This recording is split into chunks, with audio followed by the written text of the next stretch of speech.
Hey guys, welcome to another live show of the FanStands. In fact, Ahmed, I don't think it's right to say another live show, a show after a very long time. So, how are you, Def- bro? I'm fine. Really enjoyed the Euros, and definitely we haven't been doing the videos regularly, but I like to say we really enjoyed the Euros. It was excellent game of Euro 2020, and also Copa America had really entertaining matches as well. So it was a really good international football, which we can't say we haven't watched it for many years, but it was really entertaining, and we really enjoyed, especially the final yesterday. Really thoroughly enjoyed it. Well, Ahmed, I would say, to be honest, this was one of the best tournaments in football we've seen. Do you agree with me? Yeah, definitely. Like I said, Mohsin, it was really entertaining. We had really couple of good matches early on in quarterfinal as well, and it was really joyous to watch. Really excited to watch, especially Belgium versus Portugal. Then we have Spain versus Croatia. Then we also had Denmark facing against England. It's a really exciting matches. Then we had Italy versus Belgium. All these super heavyweight teams clashing against each other, and it was really good, entertaining. We had a couple of one or two matches, maybe Ukraine versus Sweden, which was good, but it wasn't up to the standards. But overall, the standard of games were really good this time in Euros. Okay, so Ahmed, it went to Rome. They said it's going to come home, but that didn't happen. So, let's talk about the final yesterday. Who were the favorites and how did it pan out? So, recap it for us, me, and the audience. Yeah, sure. Well, welcome to all our fans around the world who are watching after a long time. So, well, Mohsen, the match was held in Wembley Stadium. So, obviously, England were favorite. They had a controversial win for me, against Denmark, and they were in the form. I think Gareth Southgate really took this tournament seriously, and I think his tactics worked until the final. So he went with the same tactics of put it 3-4-3. I think the same back three he used in other games, and the wing backs, and I think he used the pivot of Calvin Phillips and Declan Rice, which was working for him for other matches as well. Yeah, in attacking sense, we have seen the change of Mason Mount, which we haven't seen, I think, for quite some time, because we might sometimes be Jadon Sancho as well, or Phil Foden on the right hand side, but it was Mason Mount who was given the attacking duty. So I think for me the first mistake was there right there, Motion, because like I said, both Phil Foden and Mason Mount didn't had really good international matches for me. They didn't perform up to the standard they have performed for their respective clubs. So they should have gone with either Jack Grealish or Jadon Sancho for me, because I think we saw in the match against Ukraine, or also against Denmark, that Jack Grealish has been really, he knows how to push the opponents towards himself. His dribbling, his through ball, his passing has been excellent for quite some time. But I don't know why he hasn't been used regularly. Even Jadon Sancho, even though he had a very bad half with Borussia Dortmund, but in the second half after Mitrovic, he was excellent. He was the main man for Borussia Dortmund for them to push for the Champions League run. Italy, on the other side, Italy, I think they went with the same formation, their same personnel they have just beaten in the semis. I think Spinazzola, I think it was a big miss for them, because Emerson, even though he's defensively sound, but he doesn't give that attacking process, that attacking sense, or the crosses too good, which we have seen in a game as well.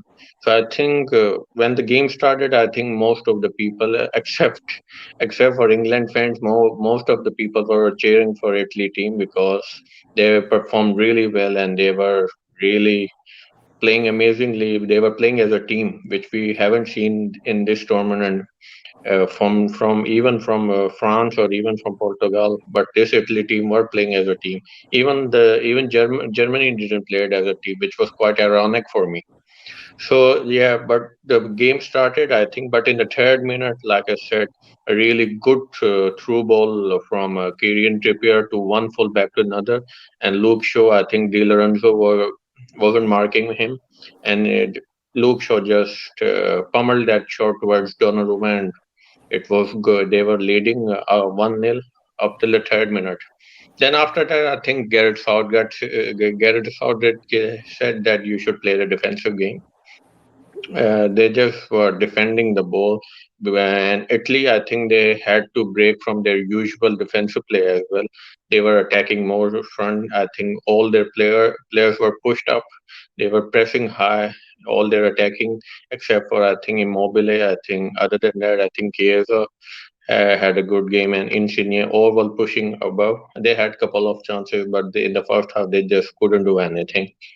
I think in the second half, I think Mancini really recognized that if he wants to do something, he has to do something different if he wants to win this match. So I think on the even I Mohsin, I talked to you that I think Immobile wasn't working for him. So definitely, I think he should have come up with a change. He should go for an attacking threat because in the middle of the park, even I think Jorginho and Barella, even Barella didn't had a good game for me, even though he has been very consistent throughout this tournament, but he didn't have a good game for me. He was playing good, but like I said, he wasn't up to the par which we have seen from the last matches from him. And I think for the first change came, I think it was then Immobile was there, Immobile was gone, then we see Barella gone, Cristante coming, Brian Cristante coming in, then we get to see, I think, Berardi, which see Insigne playing as false nine, and it was much suitable because, like I said, Immobile is he was a goal poacher, but he wasn't getting a services from either Chiesa because Chiesa has to create all through the from the behind to the deep. He has to pick up a ball and have to go forward and to to because the midfield it was very crowded, like they were defending. England was defending with 7 men, even 8 men were defending at the ball. So it was very difficult for Chiesa and also for I think Insigne to penetrate them. But I think with the coming of Berardi, we get to see a breakthrough at I think 53 minutes, right? Yeah. Yeah, across, and I think The uh, goal came in the 67th minute. yeah, 67 minutes. So a cross, really good cross. And then I think Benucci, first Verratti pouch turned it, but he couldn't score it. But Benucci scored it, and it was an equalizer, I think. And it was a relief for quite an Italian fans who were, I think, they were really, really panicking. But I think after the goal, I think Italy were much more confident, and I saw like the mentality break from like England because now they have to switch from defending to attacking, and they have to introduce quite some personnel. I think Jordan Henderson came, which was I think was a good. I think in the second half, I think Mosin he should have utilized Grealish or Sancho for me because they would have given him a much more attacking threat. But like I said, Italy were on top of them, but both of them just couldn't capitalize on the challenge, and it went to the extra time. Then in extra time, we see more of the changes in instead of Bilotti. Then we get to see Berardi as well. Then we see Florenzi as well, and we get to see Jack Grealish finally because when both of the team, I think in the extra half motion, they were not attacking too much. But when I think Grealish came, he was really, I think, terrorizing that left hand side, and I think they had couple of chances to create something, but nothing happened. I think the most prominent, I think, chance was when the Saka was running, and I think Cellini pushed him back and he got him a red card at the end of the match. Also, I think we get to see Sterling. I think in this match, Kane was very silent for me. He didn't contribute too much, and it was just a bad game for him, especially with I think with a price tag on him, and especially the situation currently at Spurs. he wants to leave, but with the performances like this, you think people might consider reconsider buying him. So yeah, he didn't have a good game. Sterling had a good game, had a decent game. He had couple of chances. He had couple of dives as well, which I think wasn't given. And so yeah, for me, Chiesa, Italian, and from the Italy side, Chiesa really had a good game, but until he had an injury. After that injury, I think Italy attack were really limited because they couldn't do anything. Belotti, they just couldn't penetrate that attacking sense, and it all went to the penalties. And in the penalties, we get to see that Gareth Southgate brought on the Manchester United duo, Rashford and Sancho, which was, I think, very late signing. I would have, like I said, Mohsen, I have emphasized it very much that I would like to see Sancho playing some in the extra time or even in the second half if England would have won it. But with the defensive approach, I think they were really. I think Southgate really missed it. Penalties, I think it's for me. Penalties is always a gamble.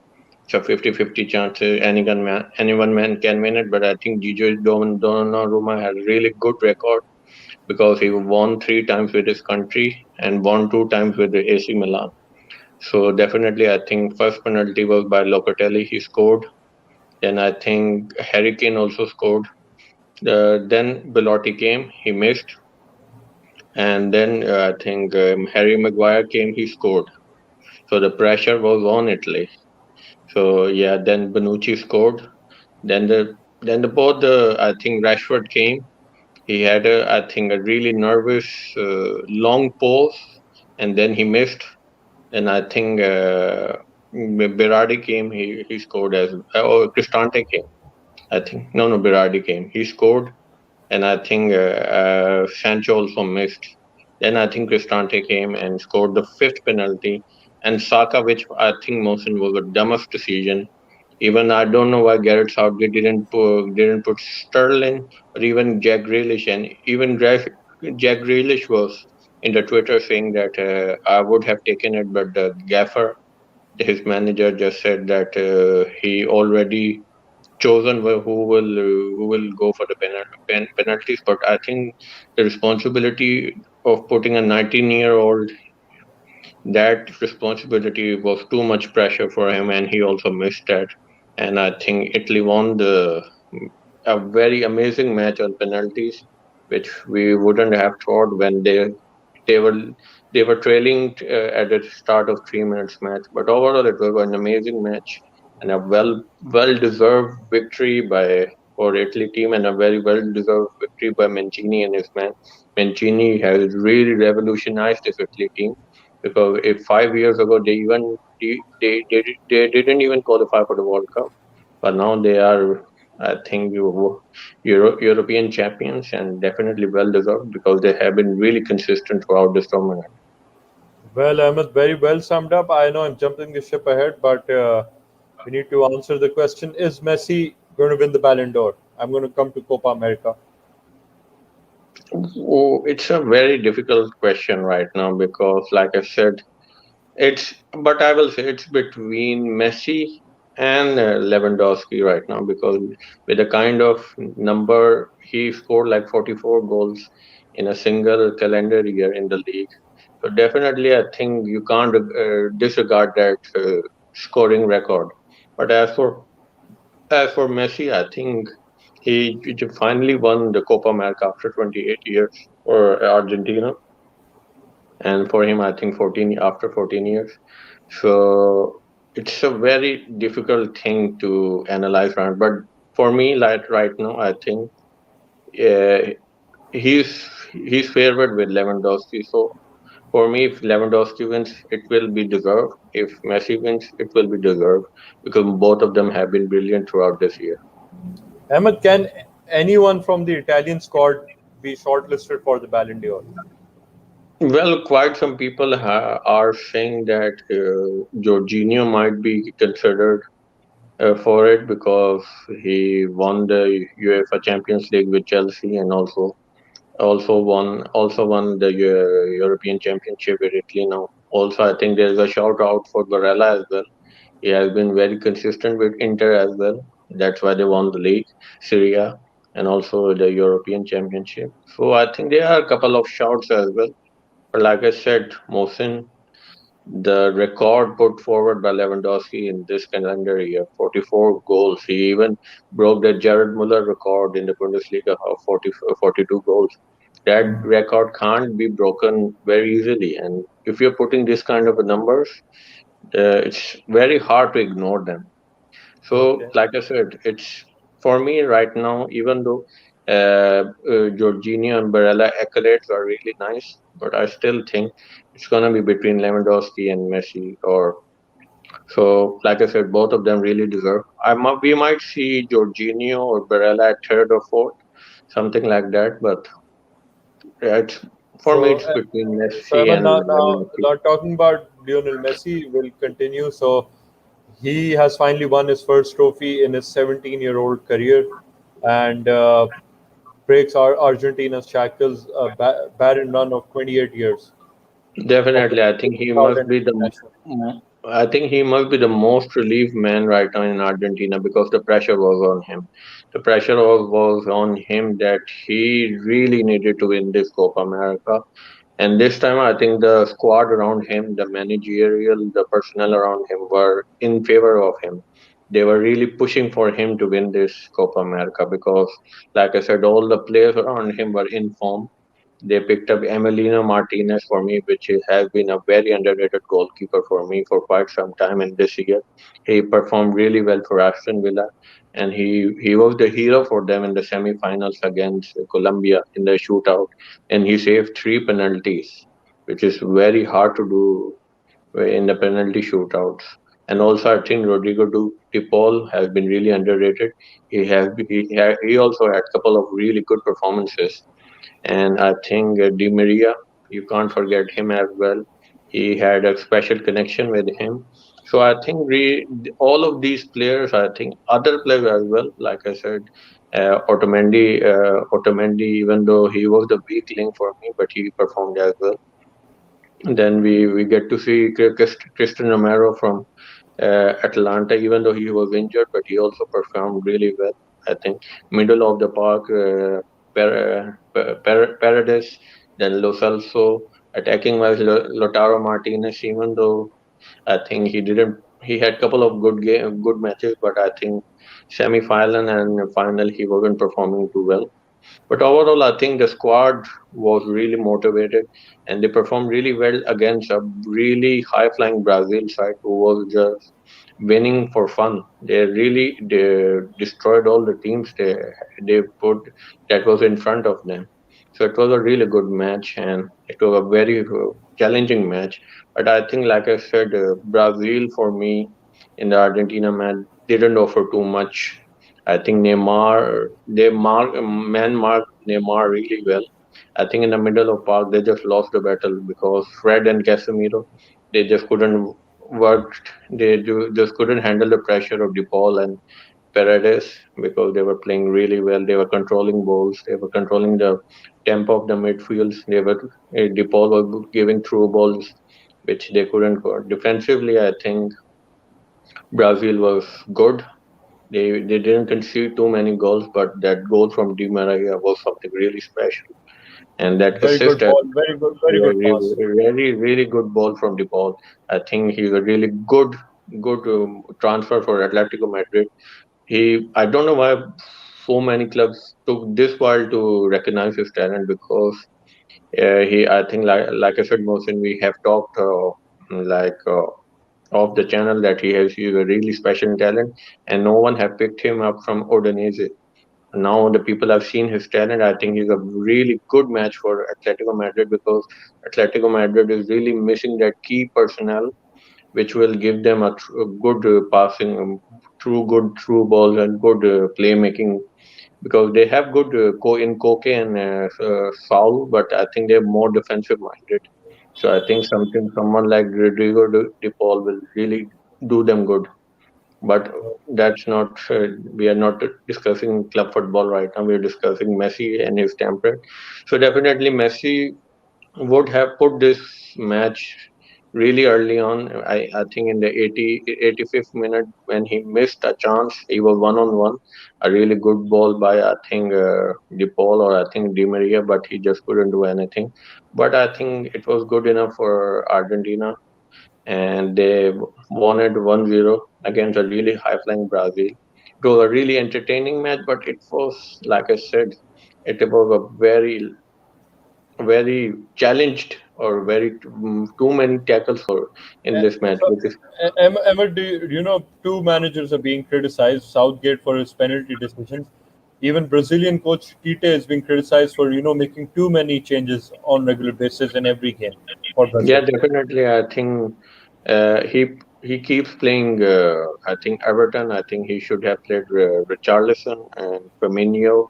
Paqueta had a good season. I think he was the informed player with Neymar. So I think the play he shouldn't have played Fred for me. For Fred and Everton, they shouldn't. I think he have better players than the Everton in the squad. I think Firmino should have started. Paqueta should have come on the wing. Richarlison also had a good couple of good games. So definitely, I think Brazil lost in the middle in the battle of the midfields because, like I said, uh, Fred and Casemiro just couldn't control the tempo of the midfield. That's why DePaul and Paredes and Lo Celso just illustrated them. Yeah, definitely. That's why I think the criticism was coming from Tite. But overall, like I said, it's still a good Brazilian side, and like I said, couple of good people, good players in the midfield, and they will be back to their best as well. I think they need to start playing in Neymar at the wing. I think he's much suited at the wing than as a striker. I think in the World Cup or in the next international tournament, we might see. I think either Gabriel Jesus or Firmino as a striker, and I think Richarlison and Neymar at the wing. Hmm. But Pedri and Chiesa, about these two young players in the Euros. Definitely for me, Pedri, an 18-year-old, really was the leader in the midfield for me, which was very surprising because in the middle of park, I think Spain had a quite some good talent. They had Koke, they had Busquets, then they had Fabian Ruiz from Napoli, who has been a really good, underrated player for me as well. He really controls the game for the Napoli side. Then we have Thiago Alcantara from Liverpool. You know how he plays. He had a good career with Bayern Munich, then Barcelona. Also, I think in the second half of the season in the Liverpool, he really control the tempo of the midfield for Liverpool. Both of them were sitting in the bench of Spain, and Pedri, like I said, he really controlled the game. He had a really good game against Italy as well, but they just couldn't capitalize on it. Like Pedri had a really good day. I think the Spain versus Italy match, I think in the first half he really controlled. He had a couple of good chances. If they had a good striker motion, he had a couple of assists as well. So definitely a very good buy for I think Bartomeu. One of few rare good buys from him. Other than that, he really just bankrupted Barcelona. But Pedri and De Jong, I think, were his best buys for me. Chiesa as well, like I said, Mohsin. Chiesa is also one of those talents who have been under the radar, like De Paul was in Udinese. In Florentina, he was really controlling the game.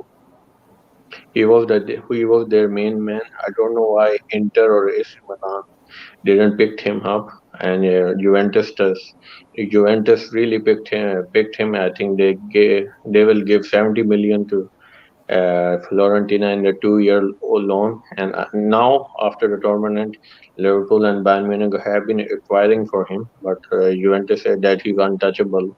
We won't let him go. So definitely, he's a really good talent, like his father was, and definitely like son. and like father, both of them are amazing trainers, and hope to see much more of him in the club football as well.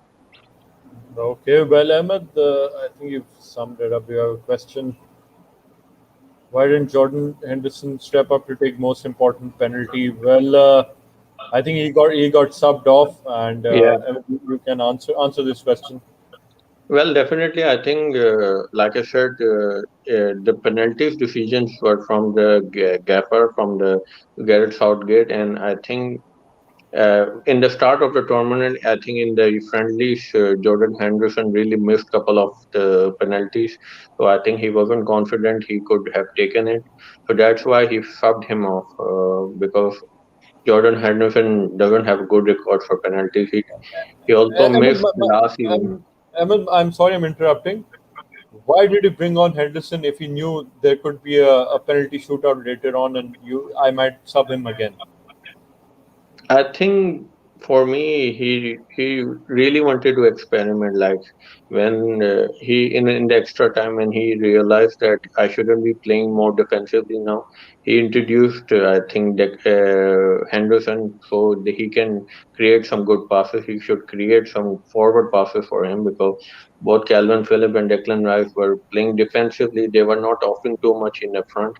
So he introduced Jordan Henderson for that. But when I think the extra time was over, he knew that the penalty records for Anderson hasn't been good because he also missed in the 2018 World Cup.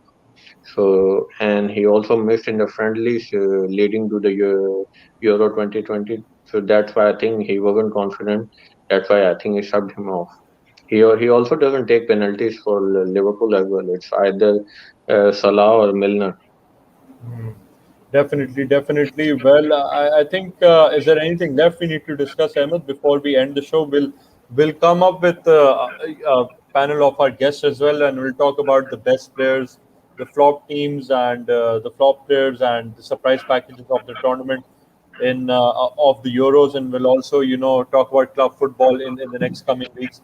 The Premier League, La Liga, Serie A, things are going to be very interesting in the Premier League, but a lot of controversy again still brewing about the Super League and transfers and changes of the away goal rules in the Champions League.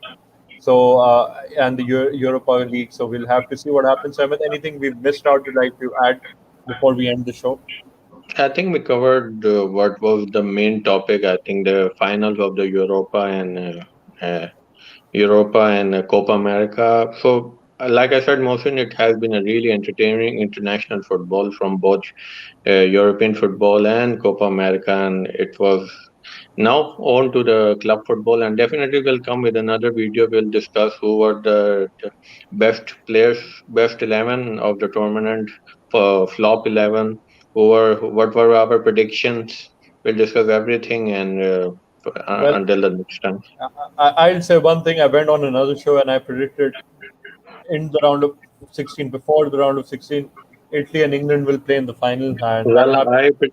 I predicted Italy as a dark horse because, like I said, if everyone predicted France to win it because they had a really good squad, but I said if the Italy runs continue, they can win it as well. And for me, after France, Italy were favorites.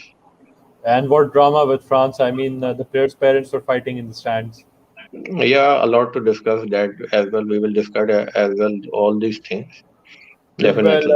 okay. Thank you, Said Hamza Shah, for your questions. Watch, like, share, and subscribe. Let the word out. Help us grow. So this was just a small preview show because of time crunch. We'll end it here right now, but hopefully we'll come and discuss the Euro in detail with guest panel. Okay, Ahmed. Thank you so much. Take care of yourself. I No, missed no. you talking football on the big screen. Same So here. okay, See you next time also. Goodbye, you're, everyone. you're an Italian fan. Enjoy the pizzas. Enjoy. No worries. You too. Ciao, amigo. Ciao.